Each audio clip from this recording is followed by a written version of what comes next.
Simula 2019, si Zaldico ang umupong party list representative ng Ako Bicol. Simula 2022 naman, siya ang naging chairman ng pinakamakapangyarihang komite, ang Appropriations Committee, na siyang nagpasa ng budget ng gobyerno. Dahil sa kanilang posisyon, kontrolado ng mga KOP ang maraming proyekto sa Kabikulan. Sa bayan naman ng Virac sa Catanduanes, na parte pa rin ng Kabikulan, may pinasinayaang proyekto ang Ako Bicol Party List noong January 2024. Isang 6,000-seater coliseum sa loob ng Catanduanes State University. Malaking boost po ito for the economy of the island. Ang budget na inilaan para sa Phase 1 ng construction, 98 million pesos.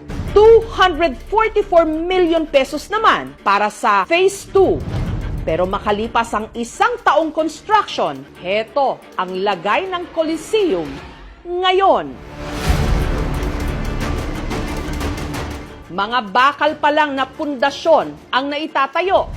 Ang kontraktor ng Phase 1 ng proyekto, ang High Tone Construction Company pa rin, na itinatag ni Christopher Co, kapatid ni Zaldico.